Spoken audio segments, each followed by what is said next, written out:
Vamos lá, falando mais do 7 de setembro, a informação é a seguinte: o governador de Minas Gerais, Romeu Zema, enviou um recado a aliados sobre o ato pró-impeachment do ministro Alexandre de Moraes. Em conversas mantidas na última semana com integrantes do PL, o governador sinalizou que não pretende comparecer ao ato de 7 de setembro neste sábado na Avenida Paulista. Além dele, tem outros governadores que também não virão, como, por exemplo, Cláudio Castro, do Rio de Janeiro, Ronaldo Caiado, de Goiás. O que acha, coronel, dessa decisão dos governadores, e especialmente do Zema? O Zema, bom, primeiro lembrar que os governadores, se nada mudou, eu tive a experiência, viu, Serrão, que eu tenho falado isso, inclusive, para as pessoas, nos meus 32 anos de exército, eu nunca tive dificuldade de prestar continência para as autoridades. A minha grande dificuldade hoje, se eu estivesse no serviço ativo, é porque hoje a gente tem uma quadra diferente, que algumas autoridades têm um passado já confirmado e ligados a organizações criminosas. Mas eu, por exemplo, prestei continência no desfile de 7 de setembro para o Leonel Brizola. Veja que coisa, né? Você sabe muito bem, Serrão, você que é mais da minha geração, a dificuldade que tinham os militares ali saindo do governo, né, do Figueiredo, os primeiros governos democráticos, e não tive problema nenhum. Inclusive dizem até que o Leonel Brizola depois ficou amigo do Figueiredo. Mas, de todo jeito, o que eu posso te dizer é que os governadores devem estar presidindo as cerimônias e os desfiles cívico-militares nas capitais dos seus estados. Eu espero que o Zema esteja ali em Belo Horizonte. Então, tem todo esse aspecto também, viu, Vitor? Teriam que se deslocar para São Paulo para participar dessa manifestação. Esse é um ponto. Segundo, que o próprio presidente Bolsonaro hoje, se eu não me engano, eu recebi imagens, está percorrendo algumas cidades de Minas Gerais. E multidões estão recebendo ali não somente os candidatos a vereador, como a própria Michele Bolsonaro. Então, tudo leva a crer que a população de Minas, sim, já está bem mobilizada e é possível que haja até manifestações similares ali em Belo Horizonte. Não tem sentido todo mundo se deslocar para São Paulo. O que não tem sentido é se você pode estar em São Paulo, mora em São Paulo, é do interior ali de São Paulo, você se omitir nesse momento e depois reclamar. Isso que não pode acontecer. Mas eu queria só lembrar um aspecto que você colocou, Vitor, que me ressaltou, e o Serrão também. O Marcos Duval, ele também está sendo perseguido pelos mesmos motivos da filha do Oswaldo Eustáquio e mais uma outra pessoa que ousaram divulgar quem era o delegado da Polícia Federal que integra aquelas buscas e apreensões na casa de candidatos ali, o próprio, no Rio de Janeiro, nós tivemos o caso do Jordi, pré-candidato na época a Niterói, e até o Ramagem. Então, vários receberam essas visitas. Há um delegado que faz parte dessa equipe e que foi denunciado pela filha do Oswaldo Eustáquio e até mesmo pelo senador, e isso irritou profundamente ali o Alexandre de Moraes. Porque hoje nós temos a Folha de São Paulo mostrando aquela organização ali junto ao Tribunal Superior Eleitoral e junto à Suprema Corte do Brasil, ao Supremo Tribunal Federal, em desembargadores, juízes, até técnicos e delegados da Polícia Federal que formam um time.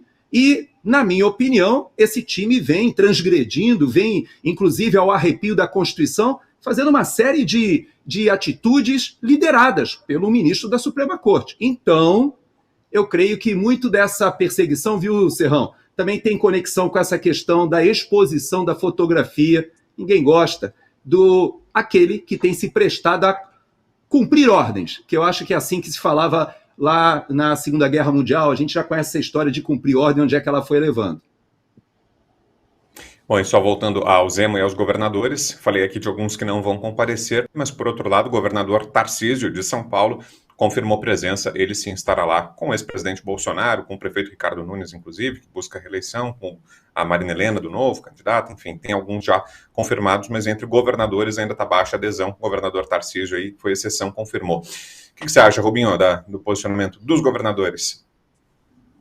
Pois é, eu entendo o argumento quando dito dos eventos do 7 de setembro, uma vez que são autoridades nos seus respectivos estados, e é natural que cumpram esse papel perante o seu povo. É uma data que naturalmente gera uma certa dificuldade de mobilidade.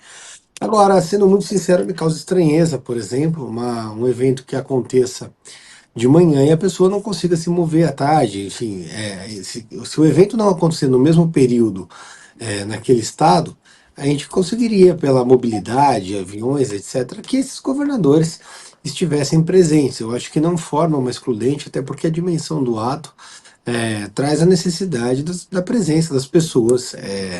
Isso acaba sendo necessário. Eu entendo, volto a dizer, mas acho que caberia um esforço. Eu conheço pessoas que virão para cá, senadores estarão aqui, deputados. Conversei, por exemplo, com um amigo, o deputado Carmelo Neto, me confirmou que amanhã já vai estar por São Paulo. Se não me engano, o senador Cleitinho vai estar por São Paulo também. É um ato que tem um peso histórico já no país muito grande e que precisa das pessoas nesse local. Não é apenas para emprestar apoio ao presidente Bolsonaro, é para emprestar apoio à liberdade de todos os brasileiros, que está sendo dia após dia posta em xeque. Eu tenho certeza que o movimento será um sucesso, que a manifestação será grande, será uma verdadeira multidão, assim como tem sido qualquer ato que o presidente Bolsonaro convide. Mas eu tenho que lamentar a ausência dessas pessoas, assim como é de se lamentar o quão acovardadas têm sido algumas autoridades. Alguns comparecem, mas evitam discursar, evitam falar, porque não querem se indispor, então faz aquela aparição tímida, meio que obrigada, para tentar cooptar o voto de determinados eleitores. Isso para mim é oportunismo, não é manifestação. E você, Serrão, consegue entender a posição de alguns políticos, como os governadores? Todo mundo, no fim das contas, acaba sendo oportunista, vendo o seu lado.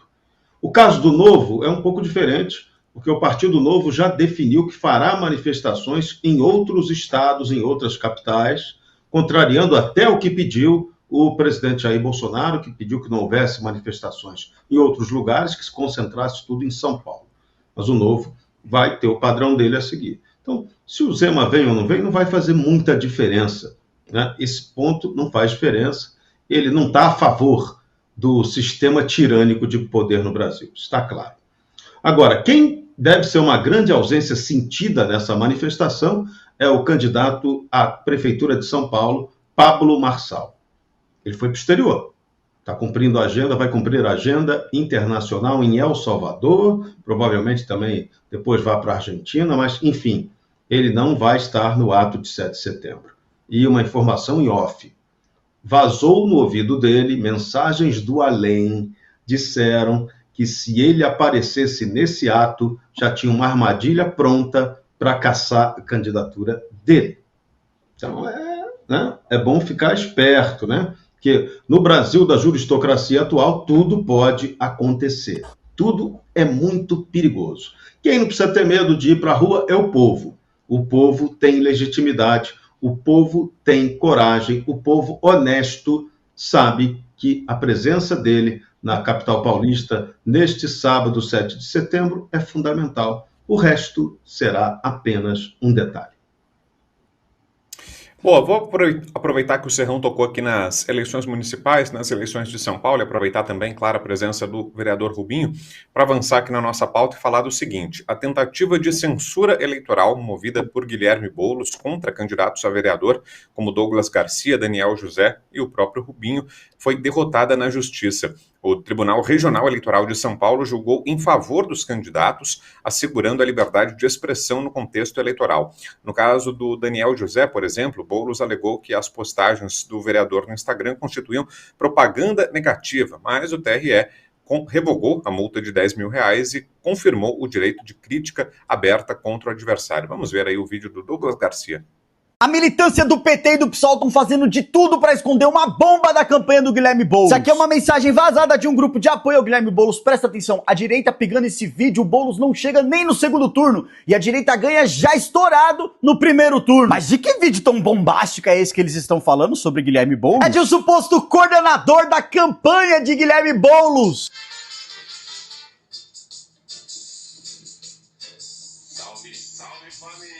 E ele ainda é assessor do Toninho Vespoli, vereador psolista. E no trabalho dele pro vereador, ele visita escolas de ensino fundamental. Olha só o que tá indo visitar as crianças paulistanas nas escolas. Vocês sabiam disso, pais?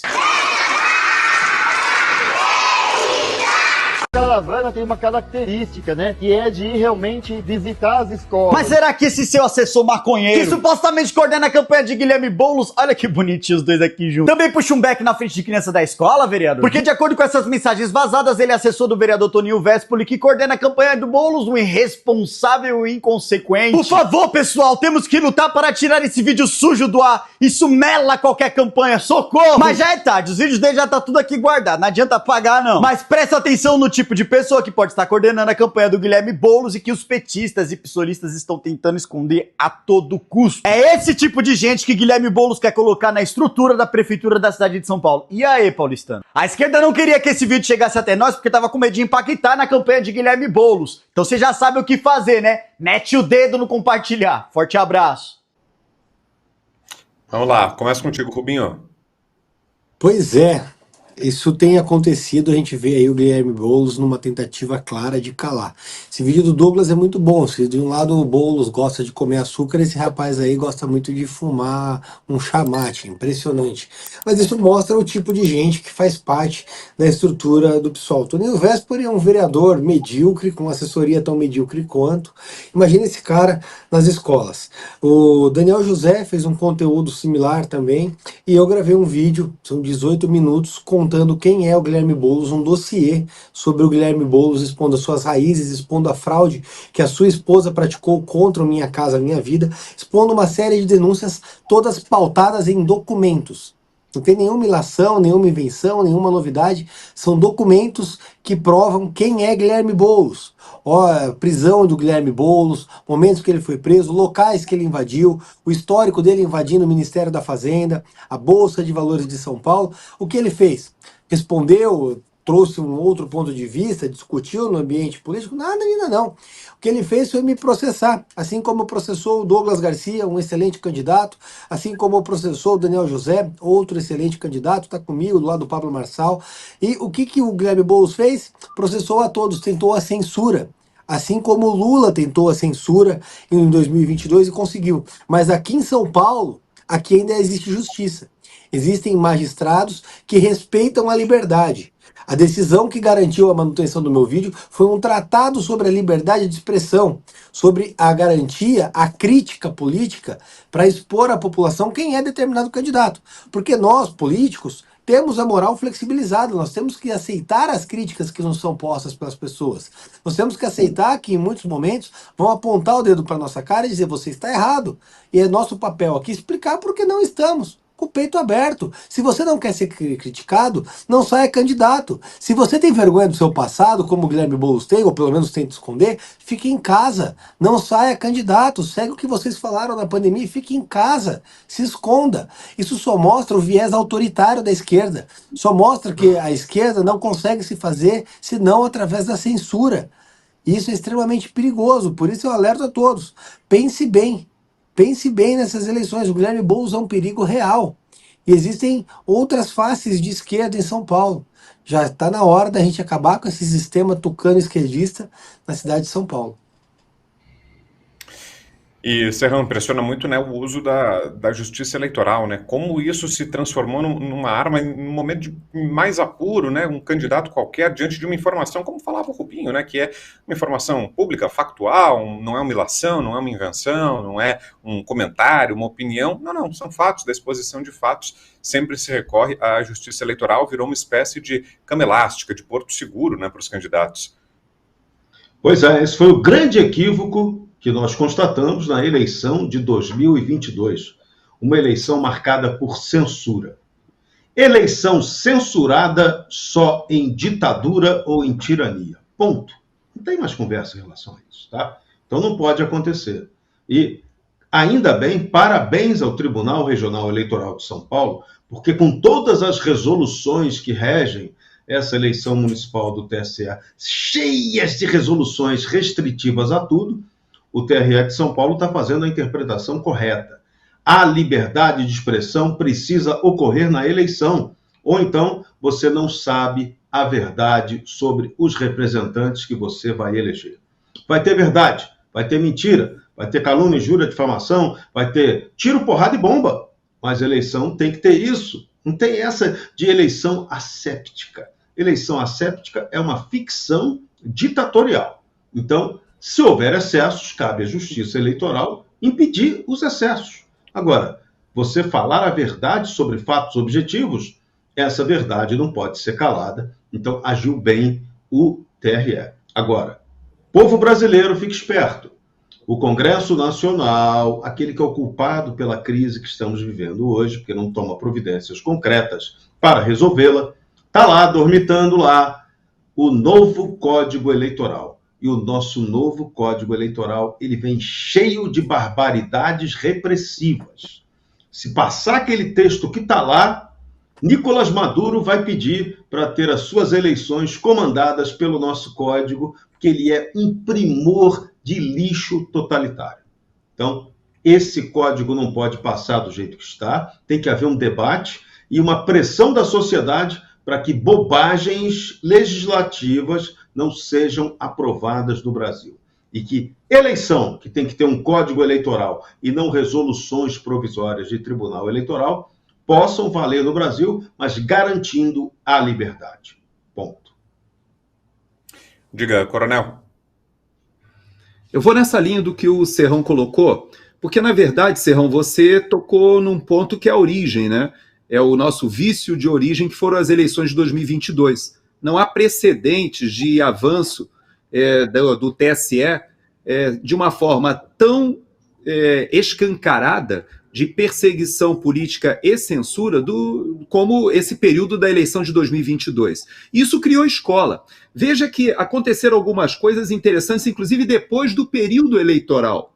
Por exemplo, eu me lembro daquele vereador, havia um radialista, um jornalista e até um pastor do Espírito Santo que foram presos por ordem do Alexandre de Moraes no dia 15 de dezembro de 2022. E sabe por quê?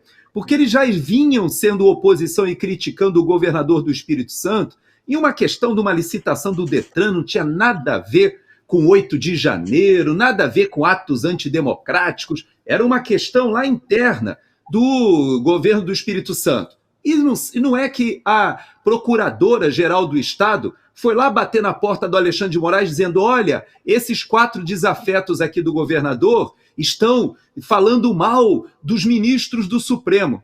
Tomaram a cadeia, ficaram 1 ano presos, sem serem denunciados, sequer foram ouvidos pela Polícia Federal. Eu estou dando esse exemplo para dizer que essa escola que foi criada, que agora, inclusive, nós recebemos pela Folha de São Paulo informações de que depois da eleição, depois do 8 de janeiro, já tinha avançado e o ministro da Suprema Corte chegava ali para o TSE e falava: olha, o Twitter não está querendo cumprir o acordo, e o TSE falava: olha, aquilo que a gente fez lá nas eleições diz que esse tal de Elon Musk que comprou não vai querer continuar fazendo. E aí o Alexandre de Moraes chega para o seu juiz: fala que então, para ele fazer o relatório, manda para cá que nós vamos apertar por aqui. Aqui a gente vai fazer a plataforma se submeter às nossas ordens. Veja, fora do período eleitoral. Então toda essa história que foi criada, isso gerou discípulos. E que bom, eu fico muito feliz de saber que em São Paulo, pelo menos eles não embarcaram nessa, mas sabe, existem outros estados que o pessoal está embarcando. Existem outros estados que sim. E veja que naquele período em que o Alexandre ele perseguia essas pessoas nas redes sociais, veja que eu estou vendo aqui uma publicação do Fernão Lara Mesquita que está mostrando aqui que uma petição de 9 de março de 2023, o Alexandre de Moraes ele mandou caçar as contas de 3 pessoas que tinham menos de 1.000 seguidores. Não tinha expressão nenhuma. Mas, sabe o que foi isso? Aquelas denúncias, o pessoal falando assim: olha, aqui tem uma pessoa aqui que falou mal do senhor, ministro. E ele canetava. Então, nós vamos chegar em situações esdrúxulas, porque, como foi muito bem dito, campanha eleitoral é para você falar mal do adversário, do mal do oponente. Você tem que chegar e dizer: olha, não vote nele porque ele defende isso, isso e aquilo. E o outro vai dizer: não vote nesse aqui porque ele é o oposto, ele defende X, Y, Z. E a população tem que ter o poder discricionário e a capacidade de dizer: eu prefiro essa pauta àquela outra. Então, se um não puder denunciar o que o outro defende e faz